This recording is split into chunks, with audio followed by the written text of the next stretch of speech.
Here's my strategy. Paano ba? Share ko sa iyo specifically kung ano ba yung strategy ko. Pero syempre, secret lang natin to Oh, sige. Huwag mo pagsasabi sa iba. Okay. Okay lang. Promise.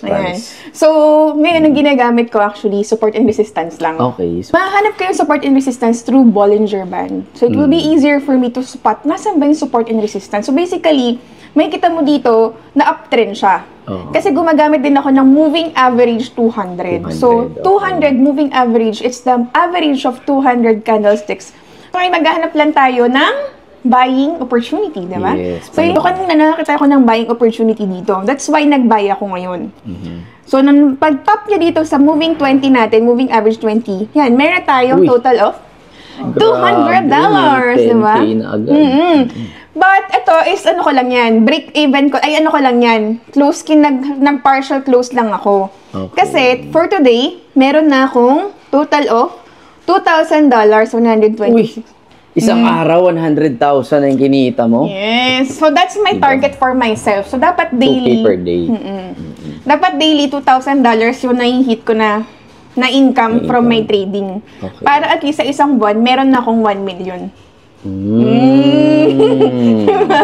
Ganun lang pala maging milyonaryo. Yes, yung iba na, sabi nila, trader ka ba? Ganyan. So, ito yung evidence na really, I'm not trader. I'm doing trading and I'm profitable. So, sabi nila, hindi ka naman marunong. Okay, it's okay. Sinasabi nila, support and resistance. Oo. Sabi nila, di daw ako marunong. Ano ba tuturo mo? Ano, support and resistance? Actually, support and resistance lang talaga. Actually, mas simpler, mas okay, di ba? Kasi pag pinakomplikado mo pa, lalo ka pang walang kikitain. Kasi para sa akin, hindi natin kailangan ituro lahat yung bawat detalye. Kasi hindi naman natin sila tinuturuan kung paano maging market analyst. Hindi naman natin sila tinuturuan kung paano maging financial analyst.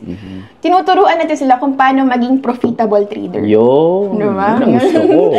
Kahit di ko kabisado lahat, basta kumikita ako, okay na ako. Diba? Kaya ako, don't know, don't care ako eh. Hindi ko alam sinasabi mo, sabihin mo sa akin, hindi mo alam yung ICT. Ang tanong, mas profitable ka ba sa akin? Yan yung tanong doon, diba? So, yun yung strategy natin na matuturo natin, I think, dito sa school natin talaga.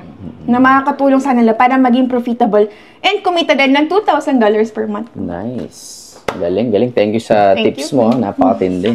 Magiging profitable trader na rin ako. 1M per month. Yun yung minimum. 1M per month. Gusto ko 1M per day, Pwede ba yun? Possible ba yun? Pwede. Basta may capital kang mga siguro 50 million capital. Ibenta ko na yung mga kalabaw sa amin.